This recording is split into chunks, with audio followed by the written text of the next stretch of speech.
Okay, your big exam on contemporary architecture is tomorrow. You need to lock in the key concepts and you need to do it fast. So think of this as your 5-minute, high energy study guide. We're cutting through all the noise to get to the absolute essentials you need to know. Let's do this. So, everything we're about to discuss, it pretty much starts right here. This was the mantra of modernism, championed by architects like Mies van der Rohe. The dream was a universal architecture, pure, clean, totally free of historical fluff, where function was king. It was a really utopian vision for a new world. And then this happened. Architect Robert Venturi just drops this bombshell. And it perfectly captured what so many people were feeling, that modernism, for all its good intentions, had become kind of sterile, cold, and just disconnected from real people. This one sentence, I'm telling you, it kicked off a revolution. Here's our game plan. We'll start with why modernism fell short, then we'll jump into the two major reactions that came out of it, postmodernism and deconstructivism. After that, a lightning round on 5 key figures you absolutely have to remember. And then we'll wrap it all up with a final takeaway to lock it in your brain. Ready? First up, modernism's unkept promise. To really get what came next, you have to understand what architects were rebelling against. So, what exactly was the big problem with modernism anyway? This slide lays out the whole conflict perfectly. On one side, you've got that modernist dream. Pure, functional, universal buildings that ignored the past. But by the 1960s, the critique was just deafening. People argued this style had wiped out meaning, alienated the public, and flat out failed to solve any real social problems. It was just seen as cold and, well, boring. And this wasn't happening in some architectural bubble. The 1960s were a time of massive social change. You had the civil rights movement, the feminist movement. People were questioning big, top-down solutions everywhere. So the belief that a single, rigid style of architecture could fix society's problems, it suddenly started to seem a little naive. So all that dissatisfaction led to the first major reaction. If modernism was the strict minimalist parent, then postmodernism was the rebellious teenager who rediscovered color, history, and a sense of humor. For your exam, this is the crucial part right here, this idea of reintroducing wit, ornament, and reference. Postmodernists wanted to make buildings that actually communicated with people again, that told stories, that connected with local history, instead of just being these abstract universal boxes. Okay, so what does a postmodern building actually look like? Here's your spotter's guide. You're looking for bright colors, classical columns used in totally unexpected ways, a clear sense of humor or irony, and just a mashup of different styles and materials. It's all about fighting back against that austerity and bringing meaning back to the forefront.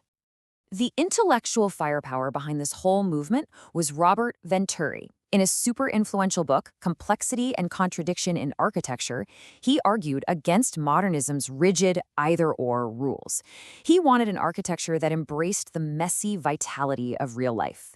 He was all about both and, complex, ambiguous, and rich with meaning. And this brings us to one of his most famous ideas, the duck versus the decorated shed. A duck is a building that's literally shaped like what it is. But Venturi championed the decorated shed, basically a simple, functional box with signs and symbols slapped onto it to tell you what's inside. He said this was way more honest and practical. Just think of any big box store or a casino in Las Vegas. Okay, so while postmodernism was playfully digging through the history books, another, way more radical movement was starting to bubble up. Welcome to deconstructivism, where the goal wasn't just to decorate the box, but to completely shatter it. This movement is all about fragmentation, distortion, and a sense of controlled chaos. It's meant to challenge our ideas of what a building should be, harmonious and stable. These buildings are often designed to feel a little unsettling, to make you question everything you assume about space and form. So, what are the visual cues for your exam?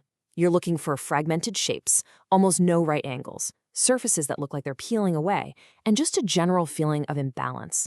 This is not about simple function, it's a deep dive into form, heavily influenced by things like Russian constructivism and the philosopher Jacques Derrida. All right, if you're taking notes, star this part because this is the key difference. Postmodernists added meaning to the surface of the building. Deconstructivists attacked the fundamental geometry of the building. They messed with the very structure, space, and function from the inside out. A perfect case study is Zaha Hadid's Maxi Museum in Rome. She didn't call it a museum, she called it a campus for art. And you can see why with those flowing concrete walls and suspended black staircases that create this incredibly dynamic, fragmented space. She wanted it to embody the chaotic fluidity of modern life. And of course, you can't talk about deconstructivism without mentioning Frank Gehry's Guggenheim Bilbao.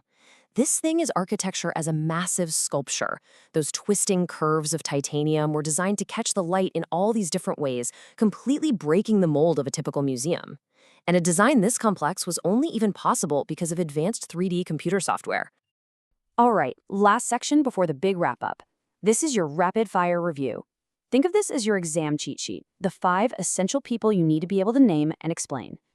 First, Jane Jacobs. Now, she wasn't an architect, but her critique of modernist city planning was foundational. She argued for cities built from the bottom up, championing density, mixed-use neighborhoods, and her famous concept of eyes on the street for creating safe, lively communities. Next, Robert Venturi. He's the intellectual father of postmodernism. Just remember his key phrases: less is a bore, complexity and contradiction, and the decorated shed. Then you have Aldo Rossi, a top neo-rationalist. His big idea was all about collective memory. He believed cities remember their past through their monuments and building types, and that any new architecture has to respect that urban history. Zaha Hadid, a true giant of deconstructivism. Her signature is creating these powerful, fluid, dynamic buildings that feel like they're in motion, full of sharp angles and shapes that just seem to defy gravity. And finally, Frank Gehry, another icon of deconstructivism. When you think of him, think sculptural, fragmented buildings. He basically treats architecture like it's a huge, complex piece of art, using materials like titanium to create these unforgettable forms. Okay, let's bring it all home. If you remember just one thing for your exam tomorrow, make it this essential story. Here it is in 3 simple steps. First, the problem. Modernism's rigid style was seen as a failure. Second, reaction 1. Postmodernism brings back history, humor, and meaning to the building's surface. Third, reaction 2. Deconstructivism takes a way more radical path, fragmenting the building's actual form and structure. Problem and 2 different reactions. Got it? So as you walk into that exam and get ready to write your essay, here's a final question to chew on. Our world is only getting more complex, right? So does architecture today need more of postmodernism's search for shared meaning and context, or more of deconstructivism's challenging forms that reflect our fragmented reality? Okay, good luck. You've got this.